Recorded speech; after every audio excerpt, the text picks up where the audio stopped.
Hello, welcome back on my channel.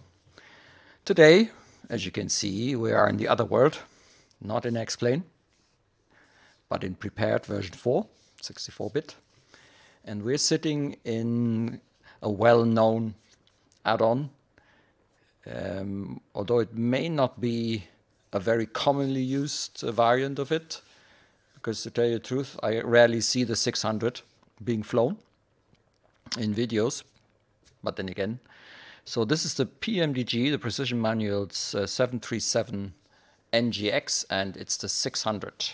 It's a slightly smaller aircraft. It's actually the smallest in the series of 600, 700, 800, and 900. And, oops, hang on. That's not what I wanted. Can we please close this again? Thank you. So let me quickly, what are you doing? Don't give me this now. So this is probably GSX, isn't it? Is it? No, it's not.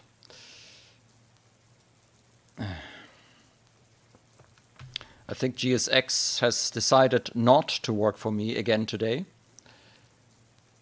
At least it pretty much looks like it. Let me quickly see. Maybe. Why are we getting this now? Okay. Let's take that out. All these tools, you know. It could be that we actually need the parking brake set. Yes, indeed. No, that did not help. Okay. To be honest, GSX is really... I'm not happy with it. To be honest, because more often than not I have problems like this here. Okay, I have no idea why it's not working. Again, it's not the first time. I'm going to disable it now.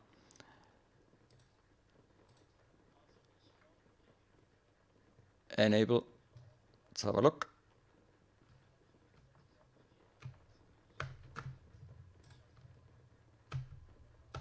Nope. Okay. You know what? We are going to get by without GSX. It's basically every second flight I have a problem with it. It works and then it doesn't work. It works and then it doesn't work. So it's the kind of add-on which over time really gets on my nerves. Because for some reason the last time I did this, it did work. Today it decided not to do it. And I have no idea what's wrong. You know, because it doesn't give me any indication. Okay, I made an update today because I thought it always helps when you're at the latest version. Possibly that was not the case. All right. Anyway, so that's the Pmdg. It's just the standard default Pmdg. We are here in Munich Airport, taxi to gate. And what we want to look at today is mainly FS2CREW, because I got the rebooted, the current, or it's probably not final, but the latest version of FS2CREW. I used the button edition. To tell you the truth, the voice edition, it didn't really work for me that well, and I actually do prefer to work with the button. Okay, the difference between the two is that in the one case you have voice recognition and you have to actually give the commands by voice, which for me doing videos isn't really very good. It doesn't really work. And the button edition is basically you giving the commands in a specific sequence, and that's the good thing about it, because I don't have to worry about what do I have to tell it next. The only difference between the voice and the button edition is that in the voice edition you can actually tell it to set an altitude or a heading. That doesn't work in the button edition. Okay. But for me, FS2CREW is more the procedural aspect. The other thing that I have installed is there is an immersive sound pack and also replacement engine sounds. I got on SimMarket. I forgot already again what the company is called. The links and the names or the description will be then with this video. I got it during a sale, so it was relatively cheap, and I tried it out, and I think they do work quite well. So the sound of the Pmdg was never really bad. It was actually a good sound. But I think these here are a little bit better. My personal opinion. You can judge it yourself listening to it. So we are in Munich, it's raining, and there was a reason why I started in the brightness, although normally we would be doing this in darkness so that you can see the cockpit textures. This is 4K. I've activated 4K well, I've turned the simulator into 4K, and yeah, that makes this cockpit look pretty well. What I have turned off on my computer because of performance reasons is the dynamic lighting. Dynamic lighting, that as soon as we are in the dark, eats up frames quite a bit. I have a not so strong machine, and that will remain like this. I will not buy another computer for prepared. So I learned that especially when I do things like this, the best is to turn dynamic lighting off, and then I keep in a decent acceptable frame area of 30 frames per second.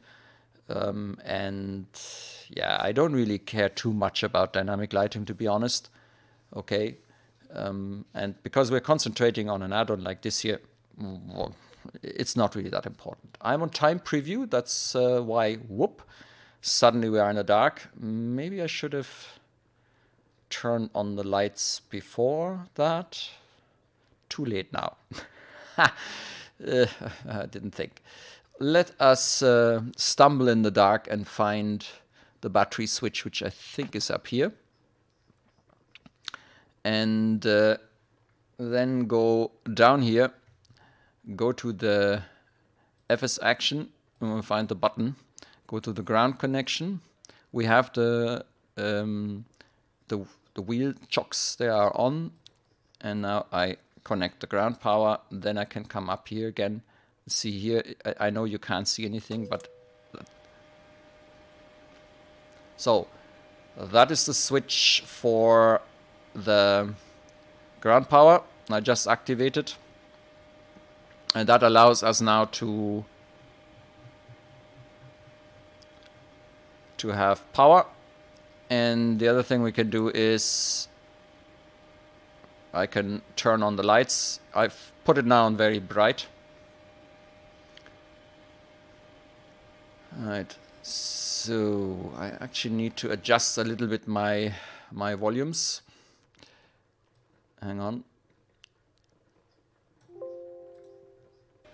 Yeah, so I needed to adjust a little bit my headphone volumes because I can hardly hear. It's actually quite loud in the earphones here.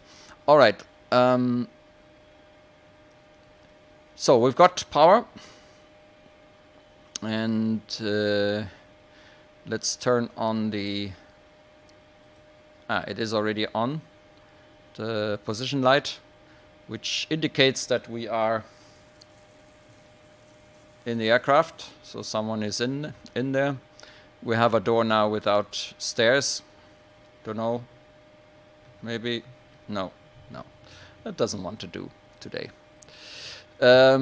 Before we continue, let's immediately get these fellas aligned, because that can take some time.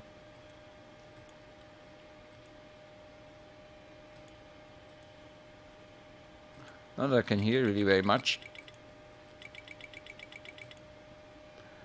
So these are not the original sounds. The sound kits were actually two. One is for the engine sound. The other one is for the inside here, like all the various sounds, like the air conditioning, everything you hear. They claim that they replaced all of that, and I believe that they do sound, at least some of them do sound different. For example, the basic sound now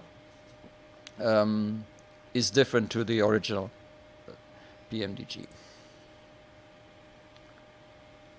Okay, enter RS position.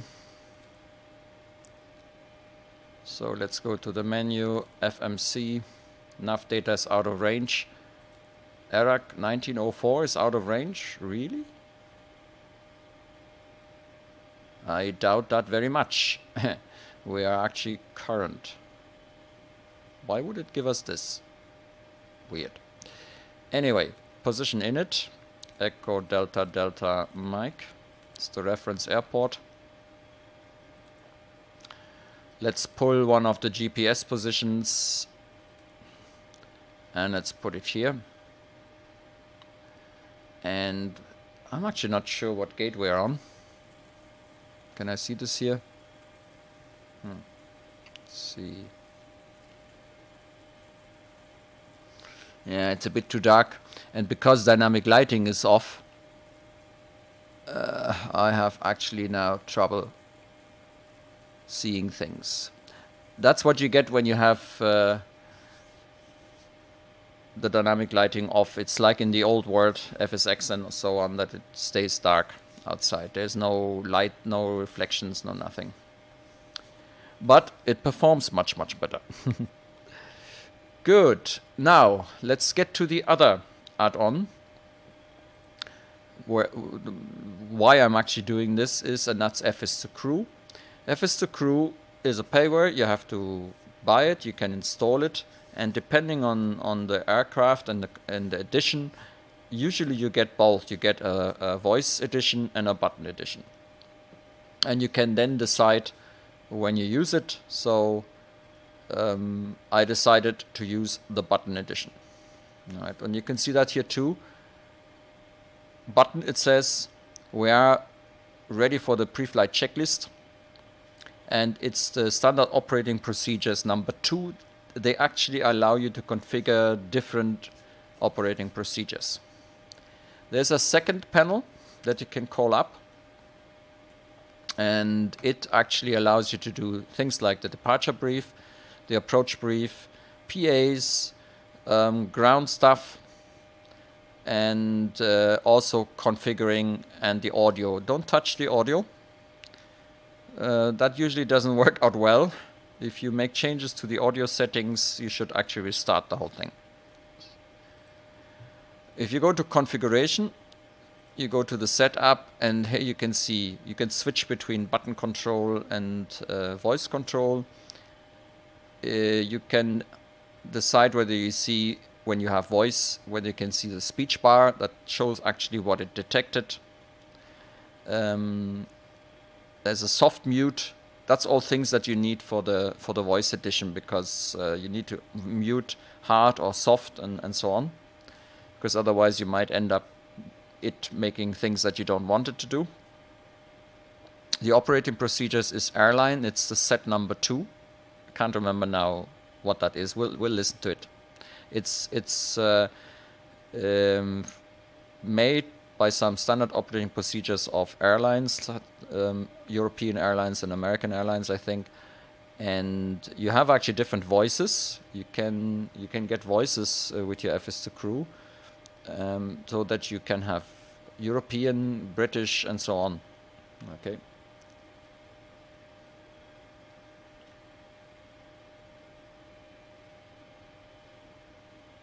So.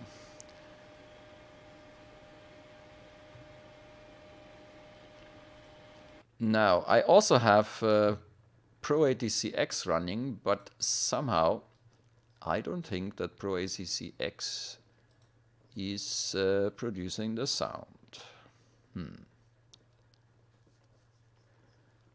This doesn't seem to be my day today, somehow. Things don't seem to work out the way I wanted. Yeah, it looks like ProATCX has decided not to produce any sounds on my sound card. You know what? I can't be bothered with that. We're not flying with ATC.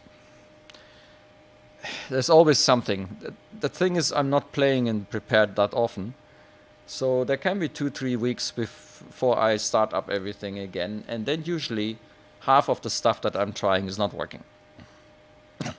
There has been updates, some other stuff happening. It's always the same. So let's forget about ATC. We'll just concentrate on this here. Failures are off. There can be some kind of failure simulation, and then you have a co-pilot actually helping you with the failure. I haven't done that yet. I'm not sure how that works. Online maps, that I can't remember what that is. Twitter integration, what? I don't think so. I don't think so. I don't think so. This is new stuff actually, because I updated it recently. UGCX, nope. First flight of the day.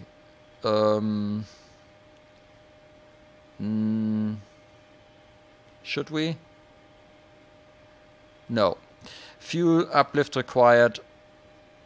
No. Okay, so that should do.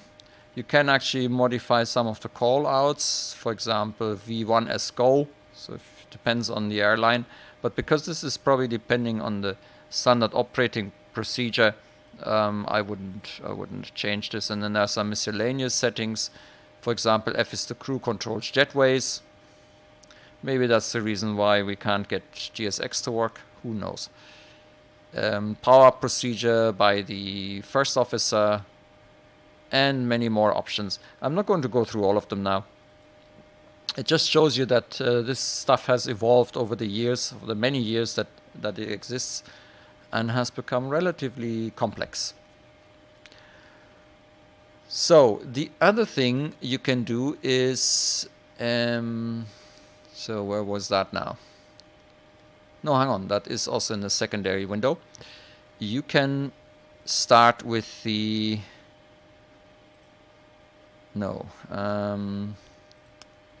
where was that? Public address, departure, pre-flight. That's it. The pre-flight events. The time remaining to departure is 25 minutes. That means from the moment that we activate this, it takes about 25 minutes until we will depart. So let's get started. What happens here now is that my virtual co-pilot basically starts setting up the aircraft and doing a walk around, and that takes up to 25 minutes. Now I can speed this up. For the walk around. Okay, bye bye. I can speed this up, okay, but I find that quite good.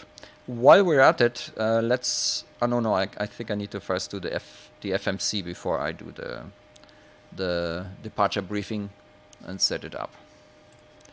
So he's now out for the walk around. We can do certain things already on our side. Well, actually, I'm not the captain this time. Doesn't matter.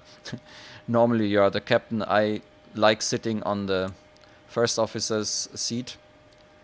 So maybe I shouldn't do too much because we want them to see how that works. I'm going to speed this up, by the way.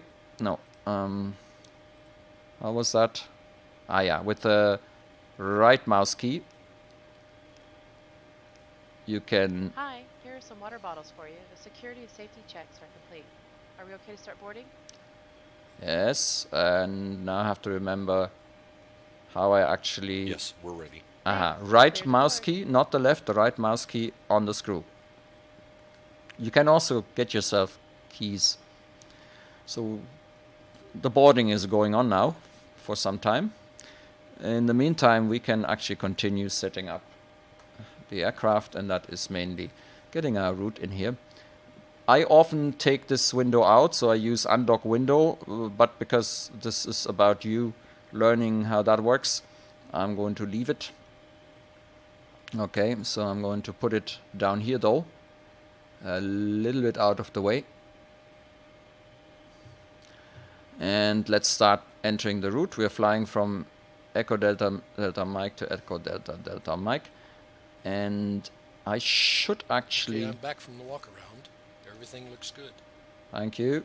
So he's now doing the FO actions. That means he's starting to do the pre-flight procedure, bringing all the systems into the proper state. We have doors open too, as you can see here. Yeah, so he's doing the pre-flight procedure. When this is orange, I think he's actually active doing it. He's doing the tests, for example, fire tests, and so on. So that's going on in parallel. And while it's doing that, I continue with my setup here. And just realize that we actually haven't got that route in here.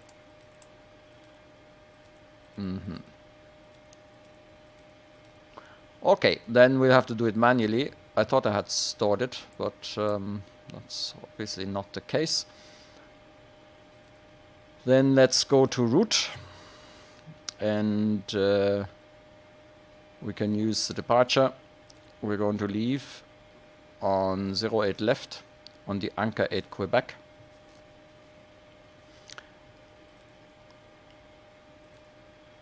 Okay, and then from Anchor we go to BAMTA, so I can actually do this directly here. We're going back to ILS 08 left, and we take the BAMTA 3 Alpha, and our transition is via the MIQ, the mic transition. And that should be it. Let's go back to the route. There's a discontinuity. Let's have a look here.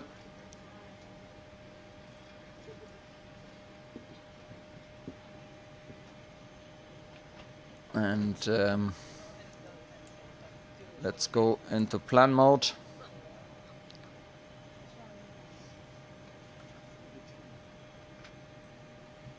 Alright, so step through here. So we're taking off, we're flying towards Anchor. Then we have this discontinuity, which we're actually going to close by putting BAMTA here. Then it continues via Rosap, Bingo, Tusto, Lando until Mike, where we need to be at 5,000 or above. And then we continue to Magat, where we need to be 5,000 or above. Actually, you need to be on 5,000, otherwise if you're higher than that, you'll probably have difficulties getting onto the glide slope. And then we have the actual approach. So that looks good. So we can activate this. This is SAS Scandinavian 909er. Company route. Why? Oh no, not company route. Flight number. Activate, execute. So we've now got the whole thing set up, and it's looking pretty okay.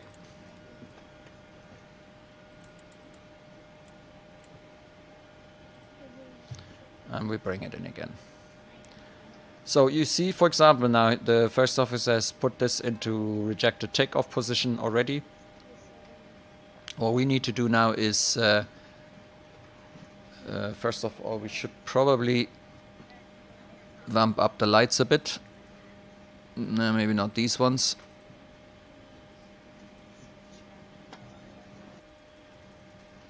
And trying to remember where was the light settings for these here.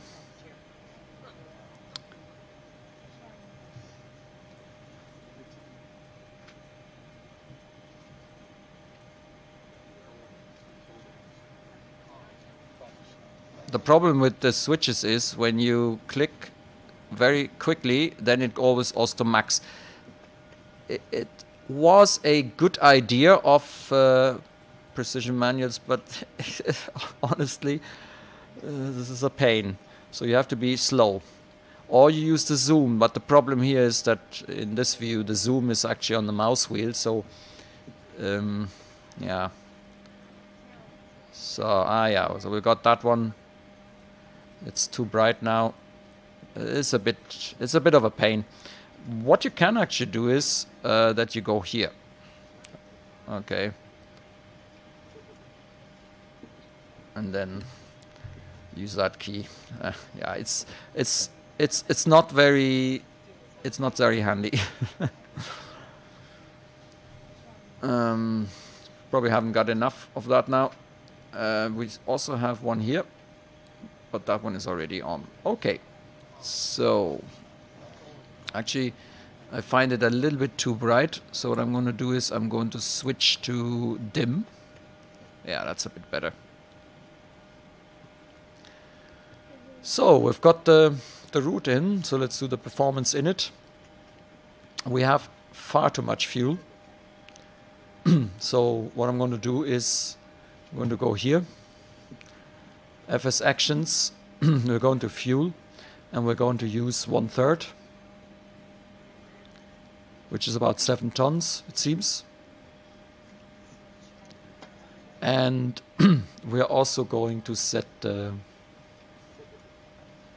payload. We're going to set it to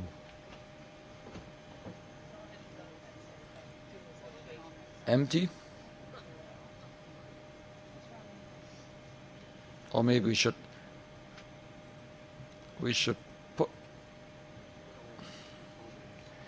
put in some random value, probably.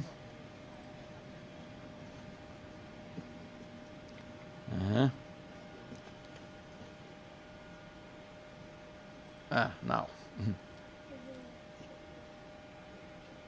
So I'm looking for a random value which hasn't got too many passengers. So that looks like a good setup. So we can now enter that here, right? Fuel, the reserves, 2 tons, cost index 25. And we are going to fly flight level 200. The cruise winds are 0.90 with 5 knots. The ISA is, we actually have 15 degrees, so, and the transition altitude is 5,000. Execute N1. And we are going to use 32 for the reduced takeoff. Right.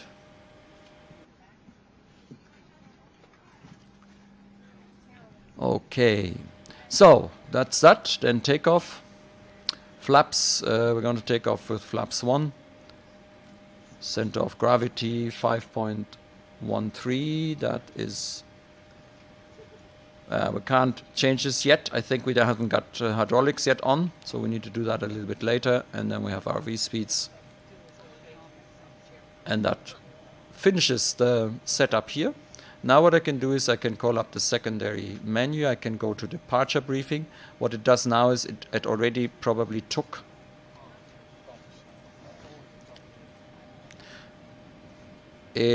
some values. For example, takeoff flap 5. No, it didn't take them, so I need to do that. 1. Gate stand, it's a stand. We have no Aztecs, we don't do Aztecs. Takeoff thrust is rated, is derated. Takeoff flap 1s, E-tops no, bleeds stay on, anti-ice is not required. Takeoff safety crew change. Yeah. Forced return underweight. Yeah, we are underweight definitely. We haven't got much loaded. Departure procedure is an SID. That's not required. Concerns we have none. And what we can do then in a moment, I'm not going to do that now, is I'm going to play the departure brief. So it looks like our co-pilot has meanwhile finished the pre-flight stuff. So what I can do now is I can go and activate the pre-flight checklist by for example, clicking Pre-flight on that checklist, spot. please. Pre-flight checklist. Oxygen.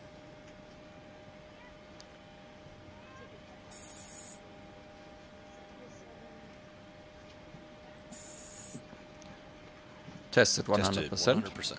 Tested 100%. Navigation transfer and display switches. Normal, auto. Window heat, on. Pressurization mode selector, auto. Flight instruments. While we're at it.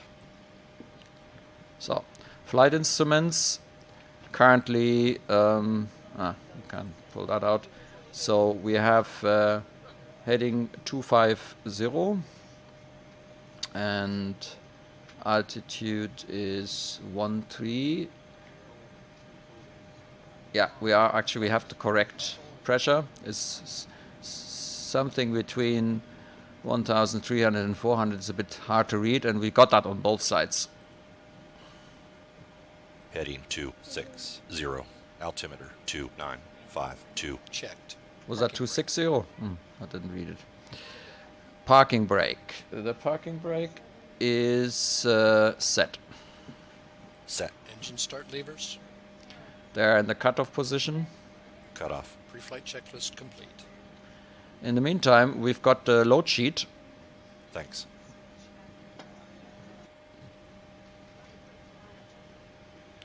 So, now next checklist would be the before start checklist to the line. But we need to wait now that the boarding is finished. We have about 7 minutes left. And so when we look around here, we can see what the virtual co-pilot has done. So far he has set all the switches mainly on his side. We still have the doors open because we're still boarding. He's, for example, turned on the window heat, and he prepared things generally. So it's quite handy. We're still on ground power, and we're going to need to start the APU at some point. I can't remember now if the co-pilot is doing that or if I have to do that. We'll find out. I'm going to speed this up a bit.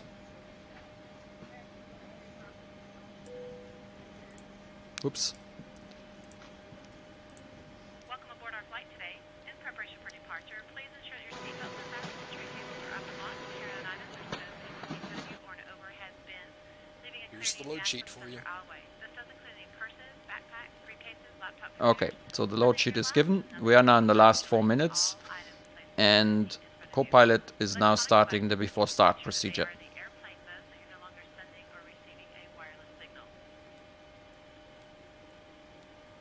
You can already hear switches being changed.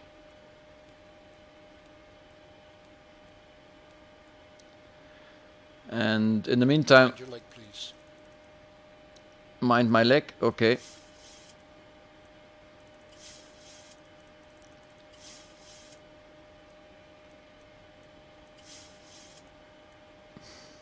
Let's quickly check what was the Verify takeoff V2 is speeds. 123. Takeoff speeds, check. Checked. Just set it here. And our altitude will be flight level 200. I'm putting this in already. Okay. I'm going to turn on the flight director.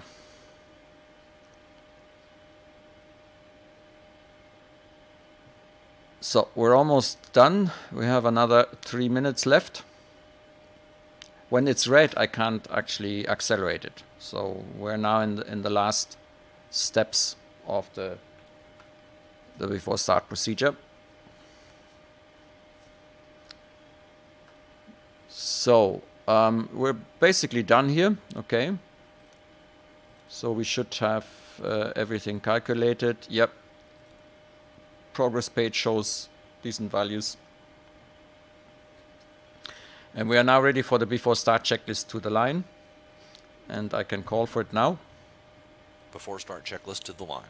Before start checklist to the line. Fuel 6.9 tons. Pumps on. Passenger signs on. Windows. The windows are locked. Locked. Locked. MCP. So V2 is 123, heading is 080, and altitude is flight level 200. V2 is 123, heading 080, altitude, flight level 200. Checked. Takeoff speeds.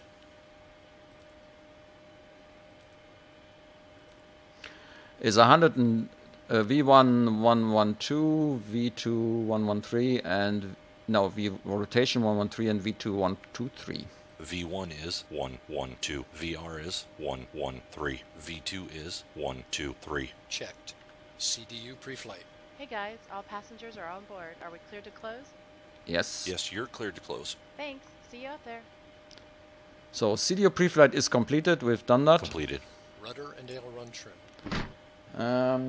I've already set. No, I haven't yet set the. But you see, our co-pilot has actually set also the trim, and the rudder trim is also Free and 0. Taxi and takeoff briefing. Yeah, that's completed. Completed. No, First actually, it's checklist not. Completed to the line. That is actually not true.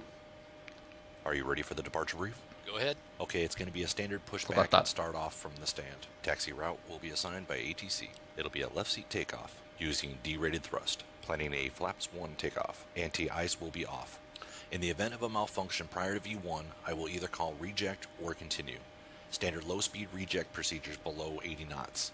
Between 80 knots and V1, I will only conduct a high-speed reject in the case of an engine fire or failure, predictive wind shear warning, or if there's any condition that makes the aircraft unable or unsafe to take into the air. I will simultaneously close the thrust levers, disconnect the autothrottle, apply maximum manual braking or verify the operation of the RTO auto brake, apply maximum reverse thrust, verifying the extension of the speed brake and bring the aircraft to a complete stop and set the parking brake. We will then run the appropriate checklist and evaluate our options. If you can monitor my actions and make the standard reject takeoff calls, including any abnormalities that you observe before advising ATC. From V1, or if the call is to continue, I will continue the takeoff as per standard company procedures. We will climb to the minimum sector altitude and track clear of local terrain. We are under our maximum landing weight, so we are okay to make an immediate return. All going well.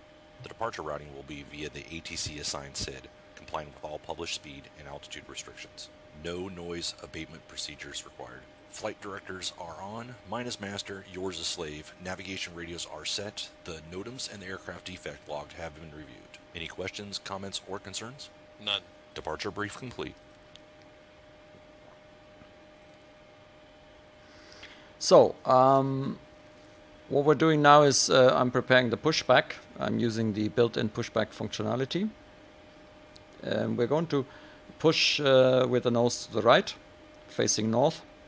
Okay, but we can't yet because at the moment we still have all the ground connections in. So what I've done now is, because that doesn't seem to be done by the virtual co-pilot, I have started the APU and I'm actually putting it on the bus now. In order to get rid of the...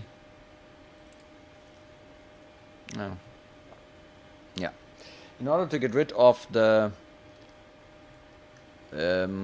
the whole ground stuff, so I'm going on the ground connections. I'm disconnecting now the ground power, and I'm also disconnecting the wheel chocks, because only then can we be pushed. Okay. So I can return now here, go to the pushback section, and you see now the warning is gone. 130 feet, that's not a lot, is it?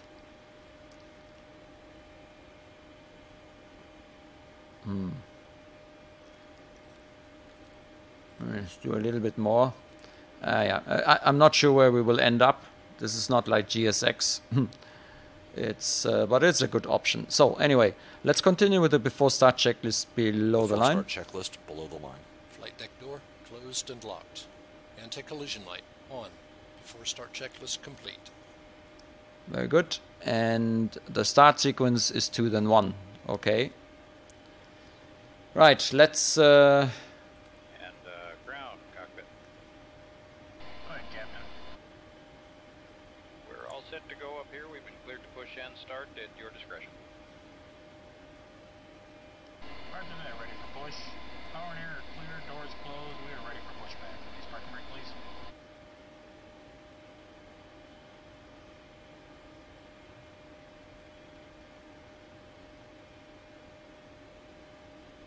So I think he said release, did he? Okay, parking brake is off, clear to push. Okay, start sequence Start 2 then 1. sequence is 2 then 1. Check. And now I can tell it. So he's preparing some switches, and now I'm telling it to Start engine start 2. engine number Starting 2. 2.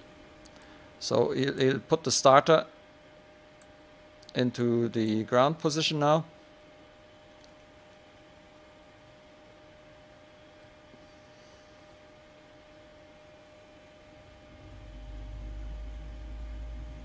And I can't remember if I have to put the fuel on or he does it.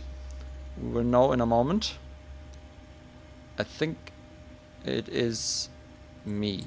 Because I'm actually the captain, although I'm sitting on the first officer position, but I'm actually acting as a captain, and I turn on the fuel, and I would also turn it off if there's a problem.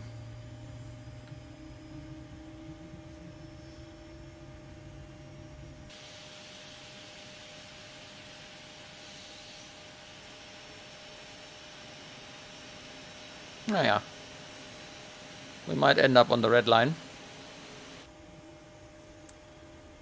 So starter cutout. Starter cutout. The problem is now that it has removed the window. So what I need to go now is get that FS2CREW main panel. You can actually define a key or a button for that. So start engine number 1. Start engine 1. We now request Starting your 1. full attention as the flight attendants demonstrate the safety features of this aircraft. When the seatbelt sign illuminates, you must fasten your seatbelt. Insert the flat metal clip to the buckle and pull on the loosen strap to tighten it up. To release your seatbelt, lift the upper portion of the buckle. We suggest that you keep your seatbelt fastened throughout the flight as we may experience turbulence.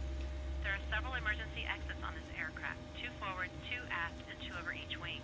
Please take a moment to locate the exit nearest you. In some cases, the exit may be behind you. When you do evacuate the aircraft, floor-level lighting will guide you towards the exit. Set. Doors can be opened by moving the handle in the direction of the arrow. Each door is equipped with an inflatable slide, which may also be attached to the USA life raft. Here on this side you always have some options. So I could decide that we do a flaps up taxi, that we don't want the flaps yet down, but that's optional. So I use the left mouse key to... Flaps 1. If you are traveling with a child or someone who requires assistance, secure your mask on So he's doing now the before taxi procedure. Keep your mask on until an Wow. informed crew member advises Well, we need to get over a little bit. In the event of an emergency, please assume the bracing position. Lean forward So with you your can hands see on now your head and your our elbows against co-pilot your doing thighs. all the Ensure your feet are flat on the necessary floor. settings up here. A life vest is located in a pouch under your seat or between the armrests. When instructed to do so, open the plastic pouch and remove the vest. Slip it over your head. Press the straps around your waist and adjust to the front. To inflate the vest, pull firmly on the red cord only when leaving the aircraft. If you need to refill the vest, blow into the mouthpiece. So next is the flight Use the controls muzzle check. light to attract attention. Flight Also, your controls seat's check. bottom cushion can be used as a flotation device. Pull the cushion from the seat, slip your arms Actually, in under order the to and hug the see cushion this, you to need your to chest. call up the system. We remind you that this is a non-smoking flight. Tampering with, disabling, or Also, destroying full the left. subject located in the laboratory Full is left. prohibited by Full law. left. You will find this and all other Full safety right. information in the card located in the seat pocket in front of Center. you. We Check. strongly suggest you read it before takeoff. Full If you have up. any questions, please don't hesitate to ask one of our crew members. Full down. We wish you all an enjoyable flight. Center. Check. Full left. Full right. Center. Check. Okay, then let's do the Before before taxi taxi checklist, please. checklist. Before taxi checklist. Generators. On. Probe heat. On. Anti-ice. Off. Isolation valve. Auto. Engine start switches. Continuous. Recall. Checked. Auto brake. RTO. Engine start levers. They're in the idle detent. Idle detent. Flight controls. They're checked. Checked. Dispatch clearance. We have Checked. received. Before taxi checklist complete. Okay. So we are ready to taxi. You can turn on the taxi lights, and I'm a little bit confused that we don't seem to have lights. Don't tell me we have a problem with the lights now. We do. Let's see, what about the landing lights? Same thing. So that's actually a problem I have since prepared version 3. And it probably has to do with the dynamic lighting missing. That's not so good. Okay. Can't be helped. Okay, let's turn on the taxi light and parking brake off. And because we've switched the view, that window disappeared again. And I forgot to actually program a key, that's why. So it's clear on the left. Clear left. Clear right. Alright, then let's go.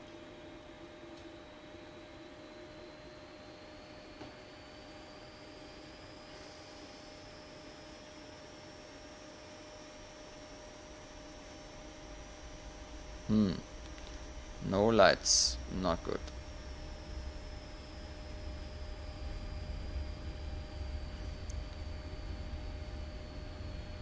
Let me quickly check. Is this a setting? Landing lights illuminate ground. So it should actually be on. But that didn't really work. Yeah.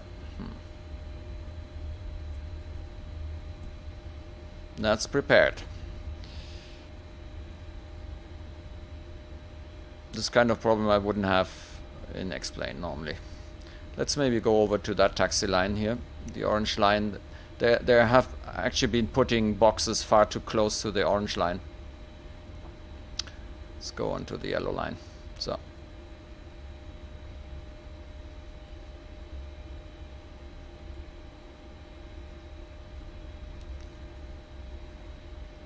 Let's get over the bridge, then to the left. 408 left.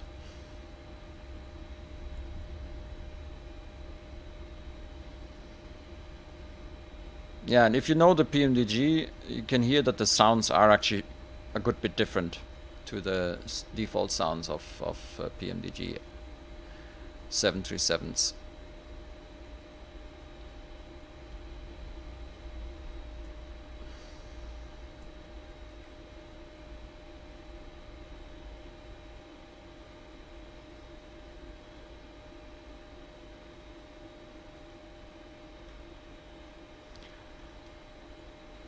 The aircraft actually stays taxiing. We are relatively light, so I don't need to do much in order to get it rolling.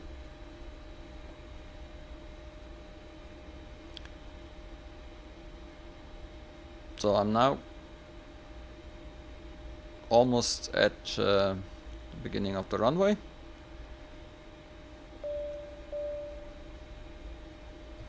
The cabin is secure. That is the cabin secure call. So that the cabin, they all now get to their seats and put on the seat belts.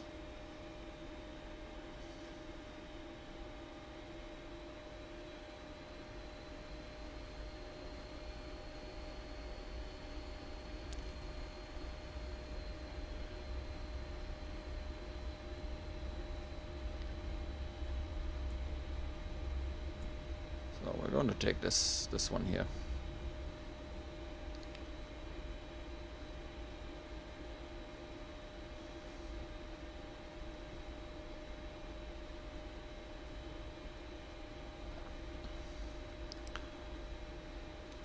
Okay, so let's do the before takeoff checklist. Before takeoff checklist, please. Flaps.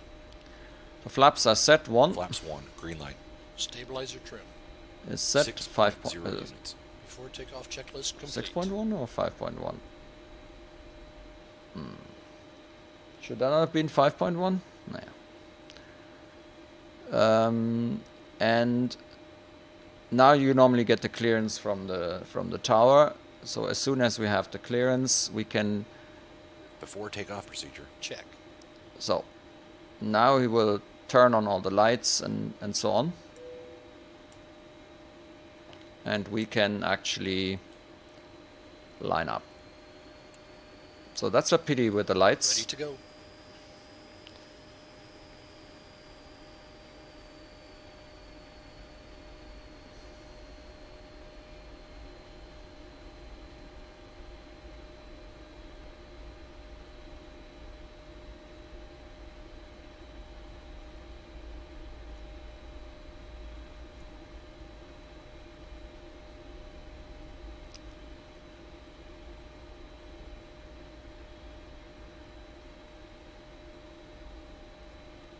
So we're on the line up.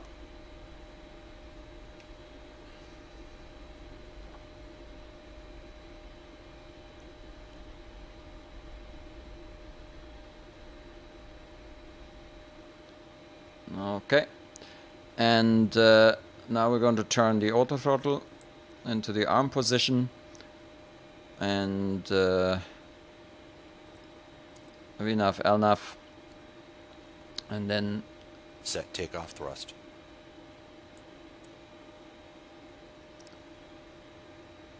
For that we need to put on the screw.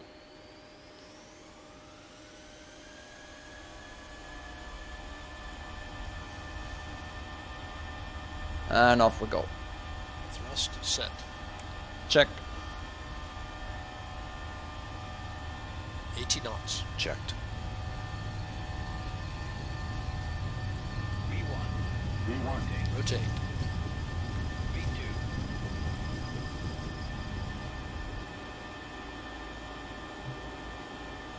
Positive rate. Gear up. Gear up. Should probably program yourself a key.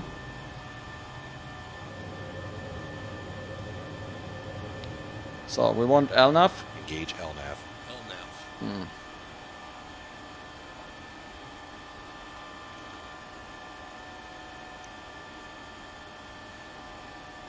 Flaps up.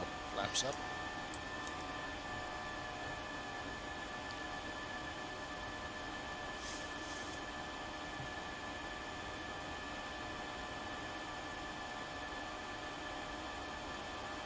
And command A.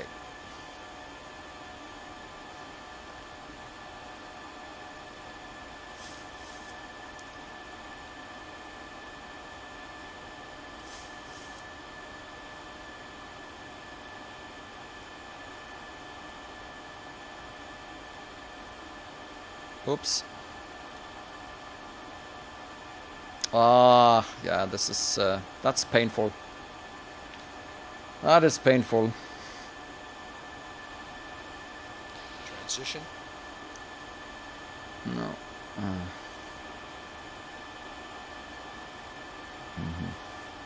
Transition. Standard. Oh, it has done that already. Okay. Unfortunately, I can't see anything.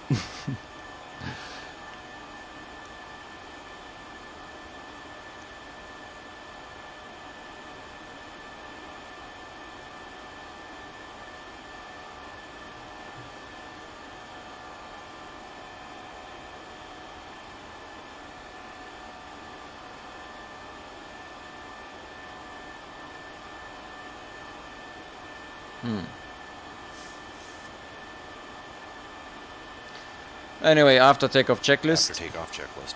After takeoff checklist. Engine bleeds. On. Packs. Auto. Landing gear. Up and off. Flaps.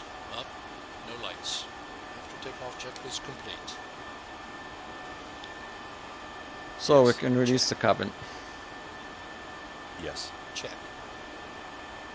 Happy to release the cabin crew.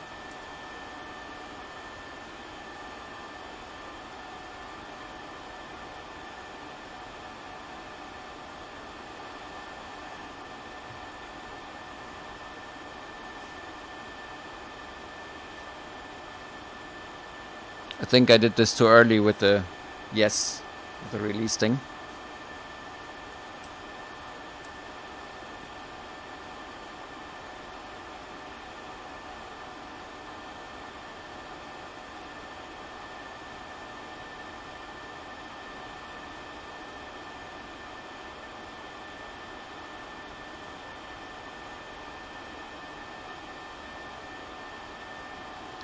I was actually pretty sure that I had. Release the cabin. Maintaining flight level 122 on standard. Checked. Yes. Check. Okay, now they're released. Are we still climbing? Yeah.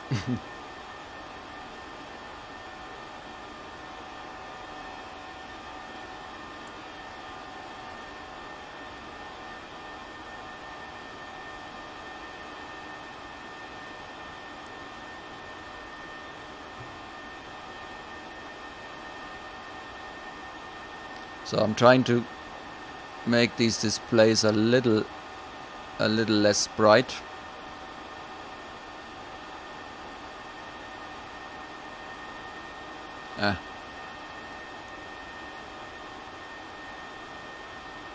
Oh yeah, that's a bit of a pain, unfortunately. So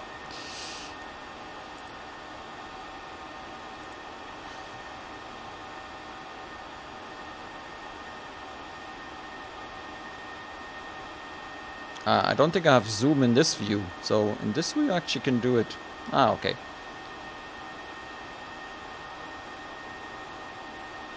So the FMC is complaining. Unable 250 knots. Yeah, it's okay.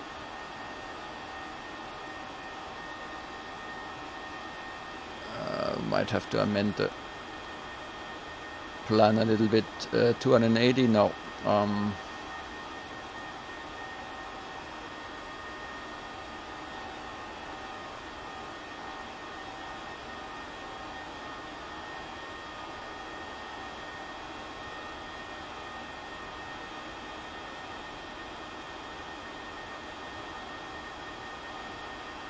1,000 to level.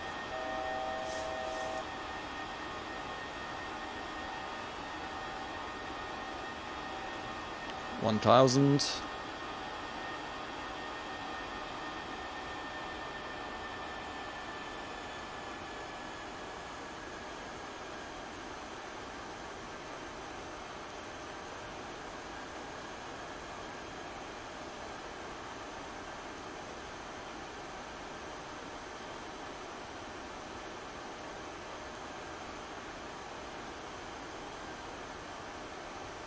I'm not sure what detune navs means. But I want to check now that we have the correct frequencies set up. Maintaining flight level 199 on standard. Checked. Alright, so you can actually pass the control to the first officer, because you're supposed to be the captain. Okay.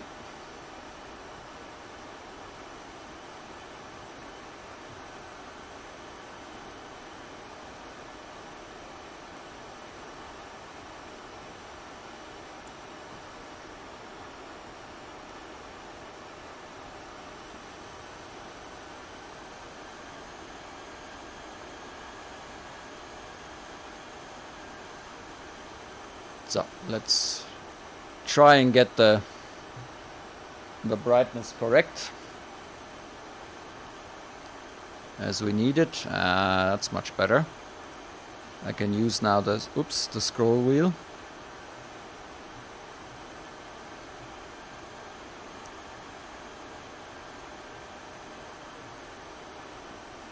Yep.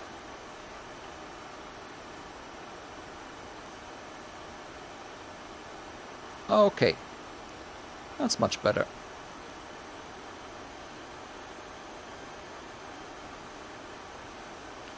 FMC is complaining again. Oh, yeah. So let's go back to flight level 150. Because that's the next constraint.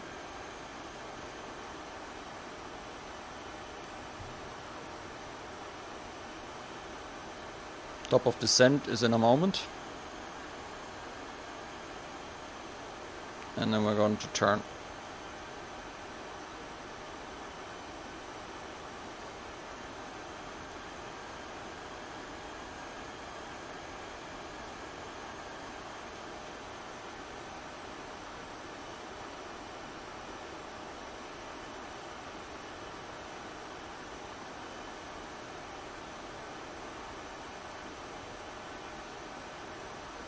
So, very good.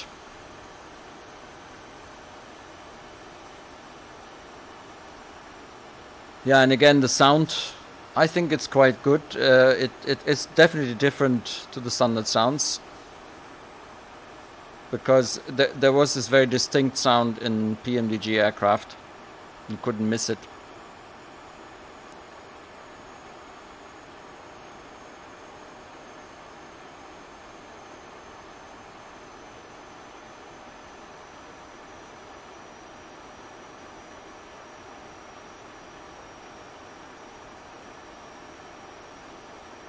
Let's quickly check. So 15,000 for rows up. And then bingo, we continue descending. And eventually we want to be at 5,000.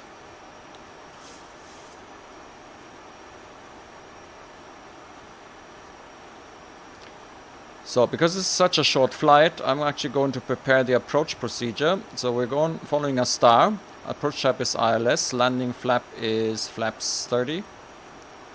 The bleeds remain on. Final approach fix altitude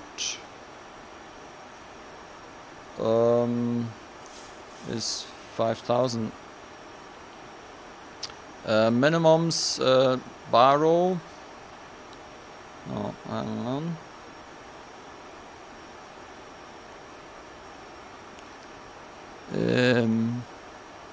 I actually don't have that now. Why is it baro? Probably because we have this probably on baro. Aha, 200 radio, and missed approach altitude. Yeah, I think it's 5,000. It's auto brake 1.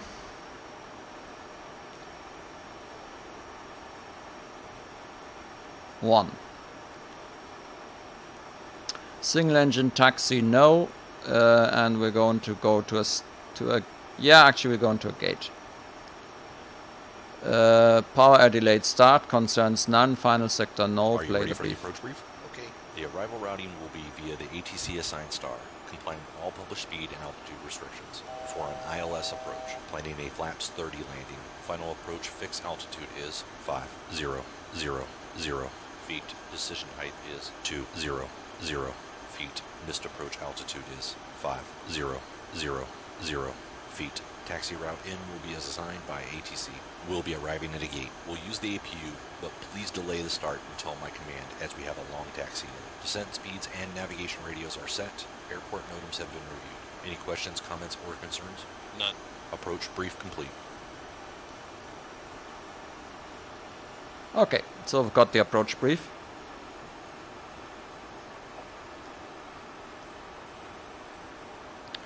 And oh yeah, since the default is usually American flight level 80, I need to actually change this here. Yeah, that's okay. So let's do the descent checklist. Descent checklist, please. Descent checklist. Pressurization. Landing altitude is 1,500 feet. Recall checked. Auto brake off. Landing data. VREF 119. Minimums 2,000 feet. Checked. Approach briefing. Is completed. Descent checklist complete. So we're now waiting for the approach checklist, but that is still not yet.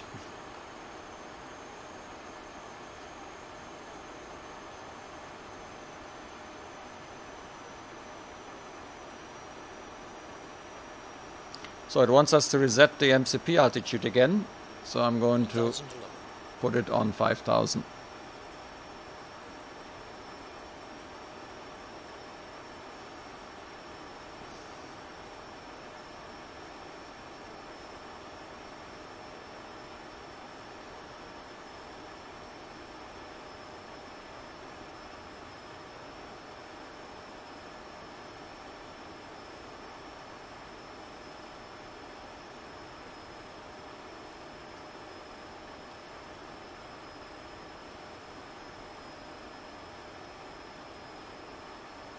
We're now flying towards MIQ.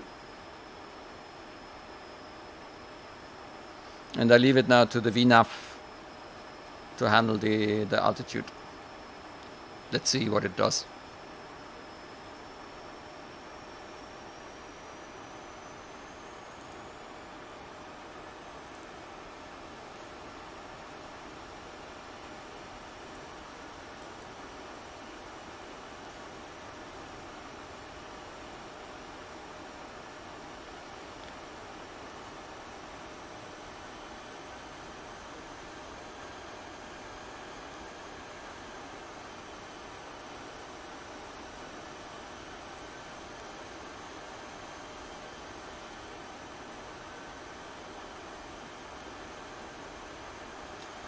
Okay.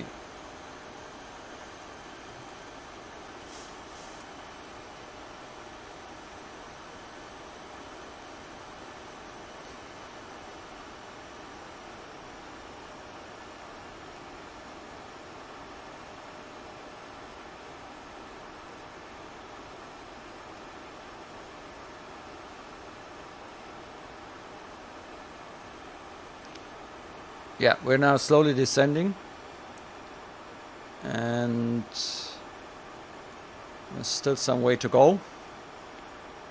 Tusto, Landu.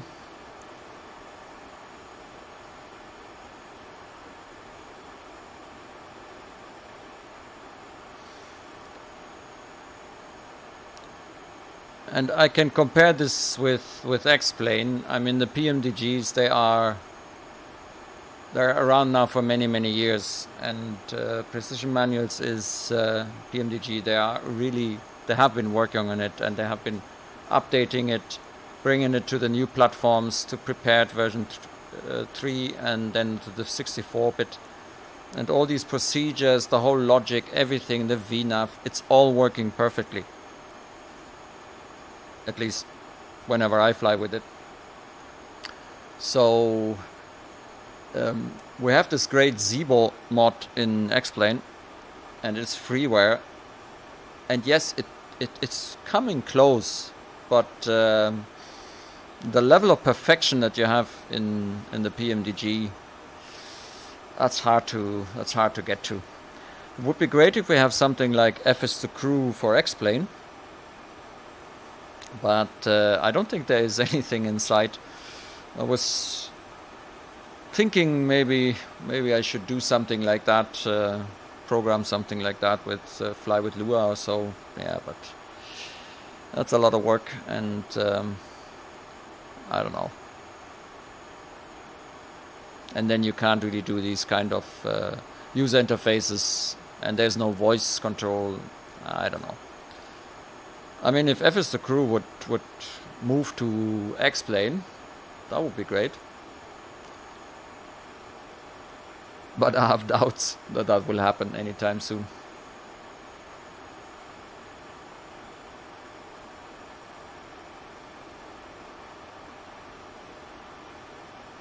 So we're past Landu. Next, in about 26 miles or 27 miles, is MIQ, NDB.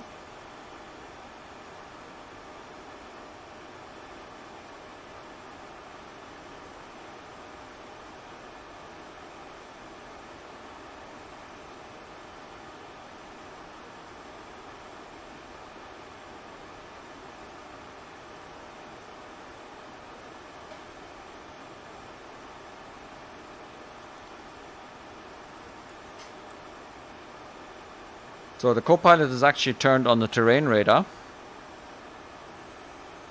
I didn't do that, because we're now getting ready for the landing, and the terrain radar makes sense when you get closer to the ground. Did he actually turn off the APU? Yes, he did. See? So the co-pilot is doing everything. There's almost nothing I can forget.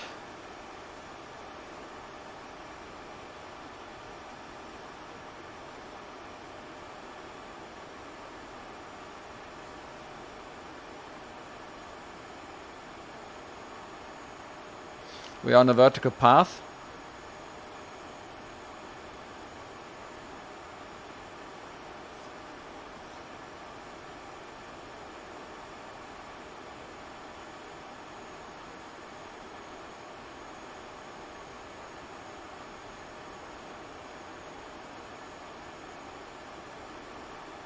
Yeah, I quite like the sound. You hear more of the wind. I think it's stronger, and the engines in the original, I think, are a little bit too much. You hear too much of them. This it somehow feels more realistic, but you know, it's my just personal, what I think it is. It might not actually be. Oh, I like the sound kit though. I got them kind of half price, so there was a good. It was one of these sales, and the price was low, so I thought, well, there isn't that much I can do wrong. You can always delete it again, uninstall it, should it really be not good. But I have to say, I quite like it. So yeah, cabin crew Cabin is secure. has just notified us.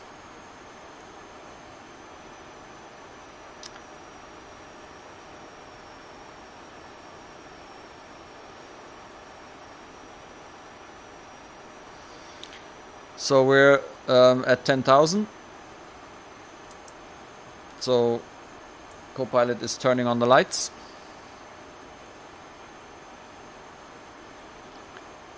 Descent procedure at 10K.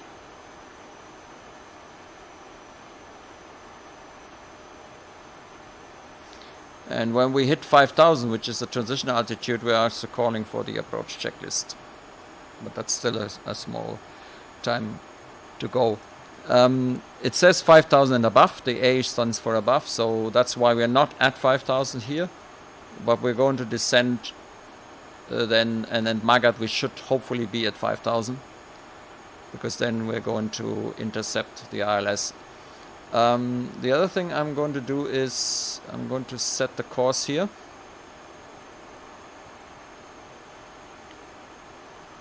And I'm going to set the radios now.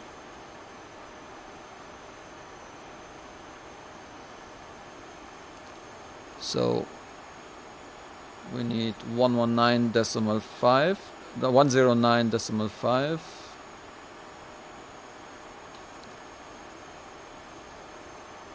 And we're going to do that for the other one as well.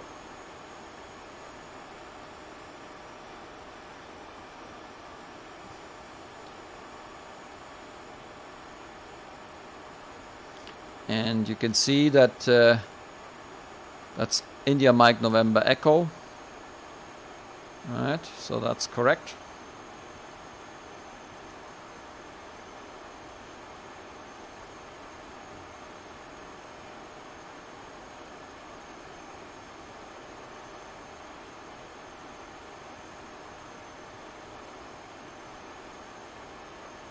Displays are still a bit bright.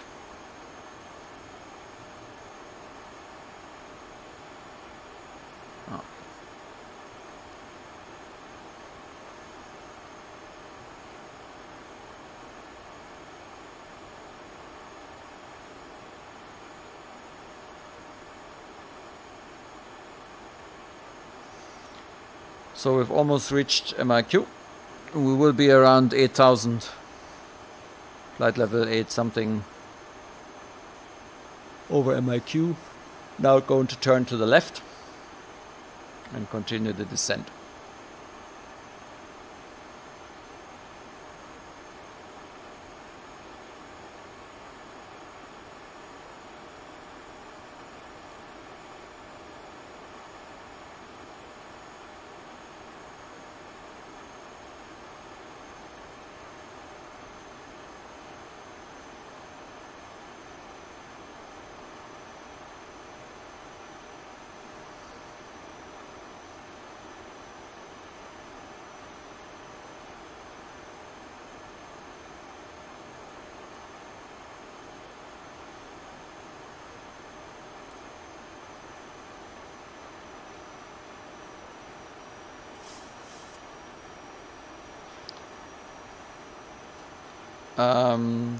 So when we do the approach checklist, I think, because we're still waiting for the auto brake to be set, and I think that happens when we do the approach checklist, and the Copilot will do the final settings, and then we are going to start to call for the flaps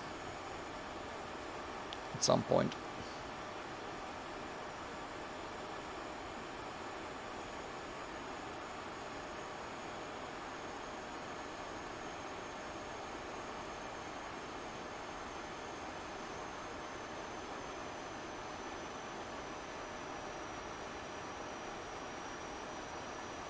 Slope alive. Yeah, but we're not yet We're not that year.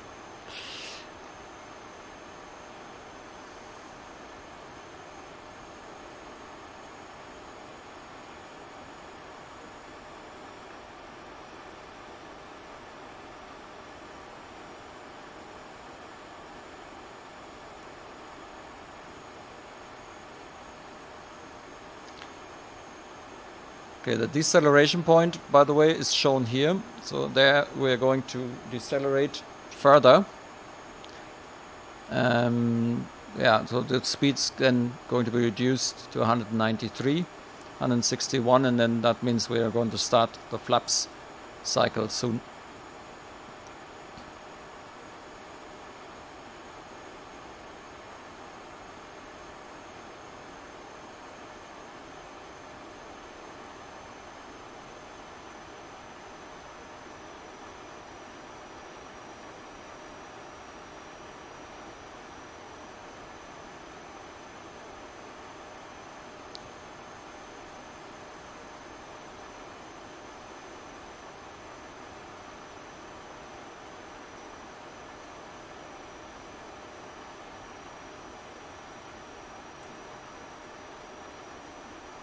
$5,000.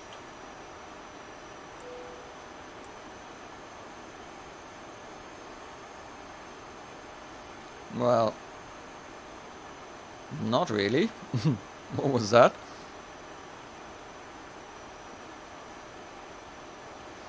So now comes the deceleration.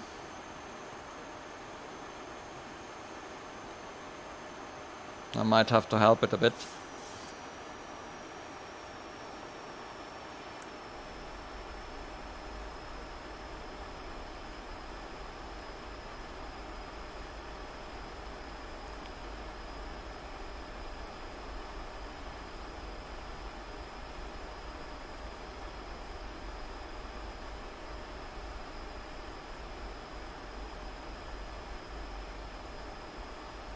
$1,000 low.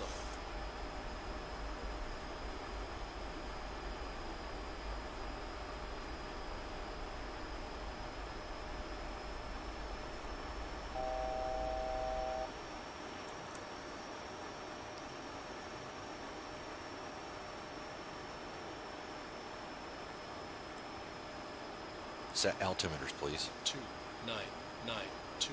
Set. Passing altitude 5,200. Set altimeters, please. 2952. Set. Passing altitude 5,200. Approach checklist. Altimeters 2952. 2952. Approach checklist complete.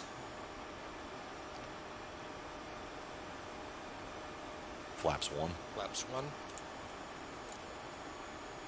So,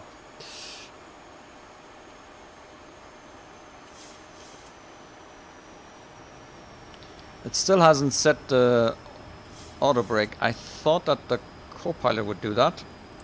Well, just in case. Now. Check. So we've got now the glide slope and the localizer coming in.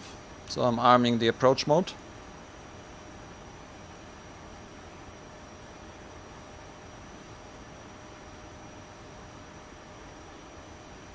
Flaps 5. Flaps 5. Flaps 5. Cabin crew, seats for landing. How far are we actually? Oh, we are 13 miles. No, that was a bit early. Final approach fix. Height checked. Okay. First approach altitude set. We're going to leave that for the moment. Stay on that speed.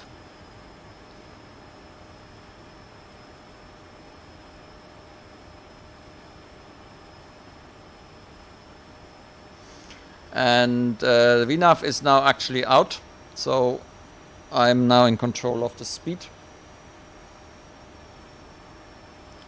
But I'm going to wait a little bit.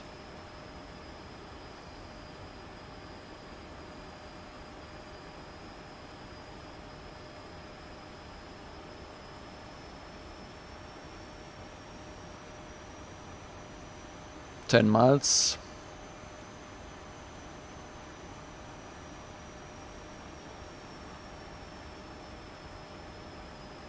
2500.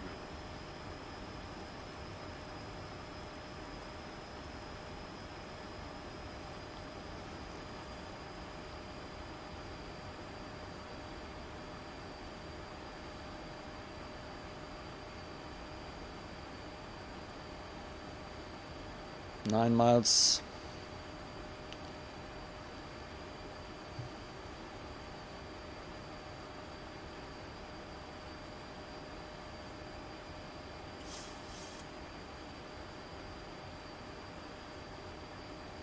Runway lights. Gear down. Flaps 15. Gear down. Flaps 15.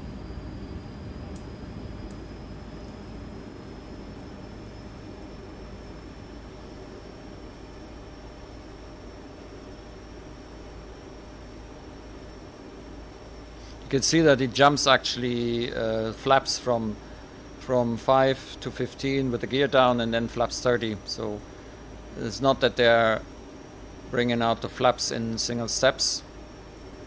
And Flaps 30. Flaps 30.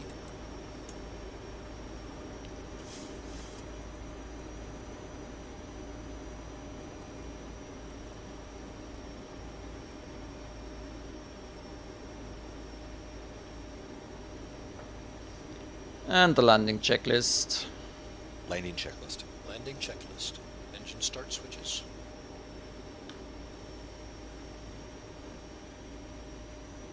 Continuous. 1000. Speed brake. Stable. Up. Double check that, please. Mhm. Landing gear.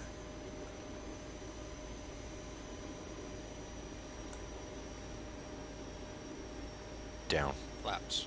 Flaps 30. Green light. Landing checklist complete. Cleared. Checked.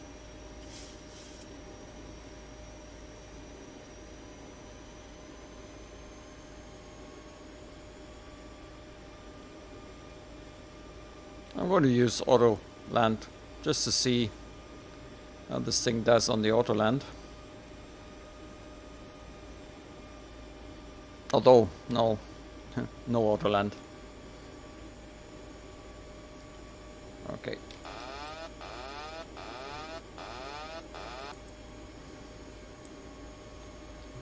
Don't sink.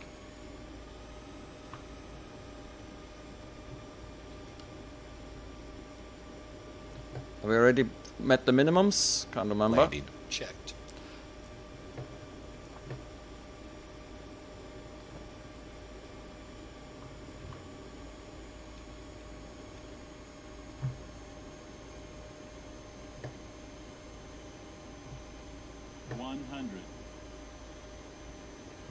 No lights, huh? 50. 30. 20. 10. Speed brake up. Reversers normal.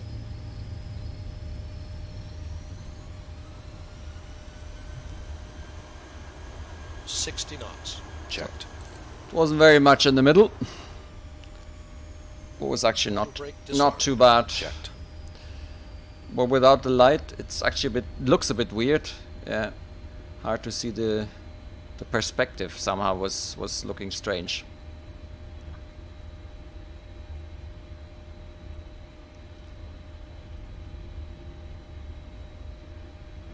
All right, so we can Okay, clean up. tell it to clean up.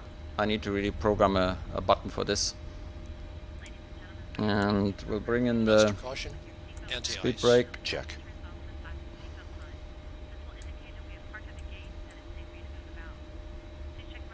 So it's doing now the after landing procedure.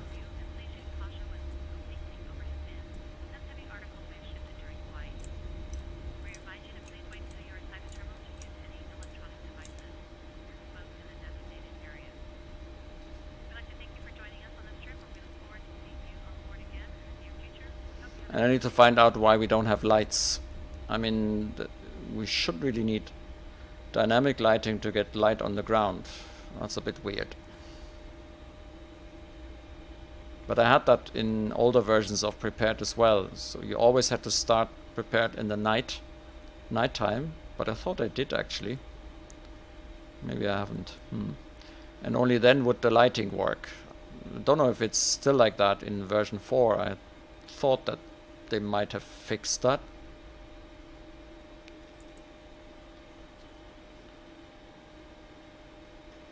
So let's start the APU.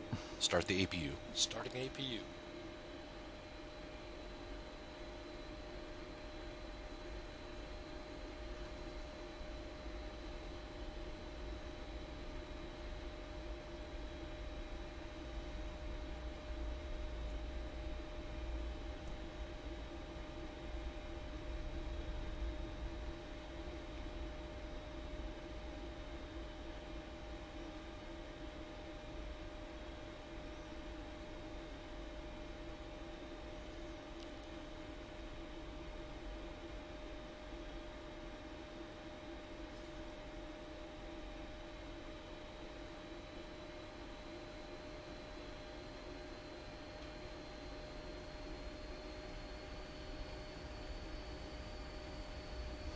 So we move over to here. Yeah, let's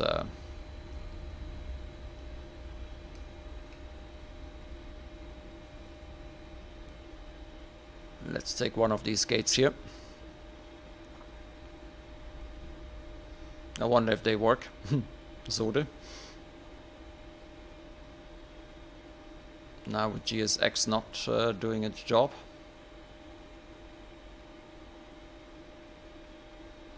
And without the dynamic lighting, it's actually hard to see the markings. See, yeah, that's a bit of a downer. Let's see if I turn it on, if we are actually able to see.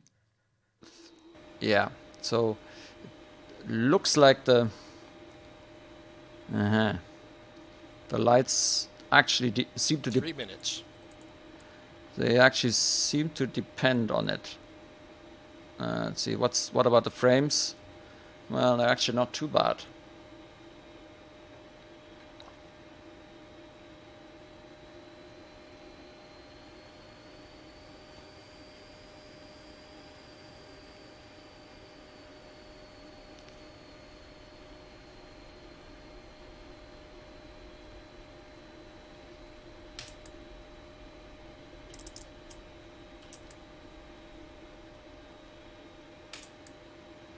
But you know, in Taxi Gate Munich, the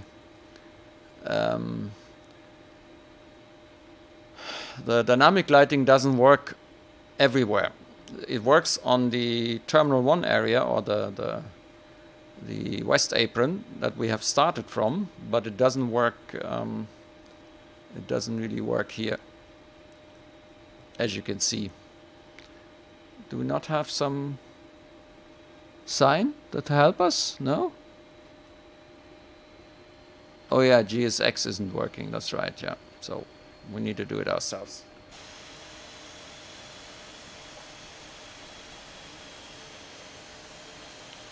So let's stop here. Park brake on. And now unfortunately again our little control window is gone. So, lights and doors. And we turn off the engines. Cabin crew, disarm doors and cross-check. Doors disarmed, APU on the bus.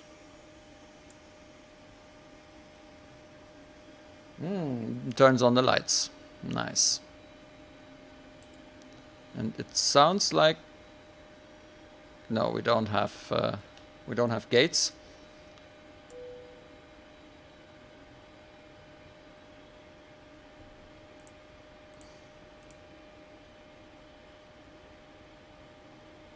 No, the gates don't move, it seems.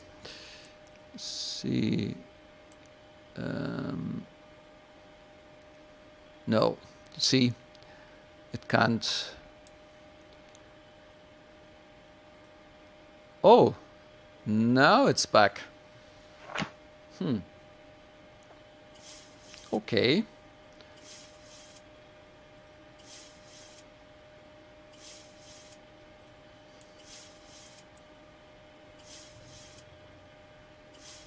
Select jetways.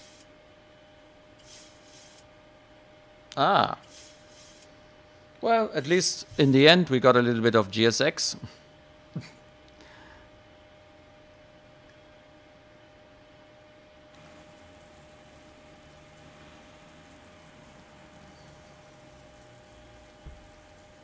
Thank you very much. At least for the last impressions, we get the full program. But as I said, the dynamic lighting is not working in this area here in terminal 2.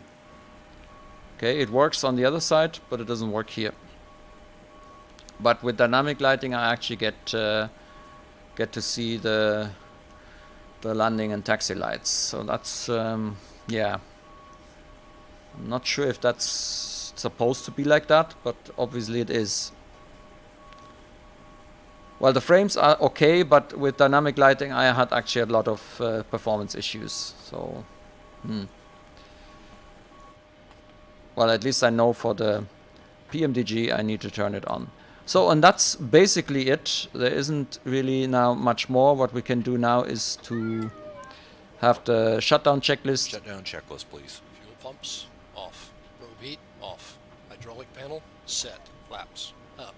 Parking brake. Set. Engine start levers. Cut off. Cut off. Weather radar. Off. Off. Shutdown checklist complete. And now you could also secure the aircraft, but we're not going to do that.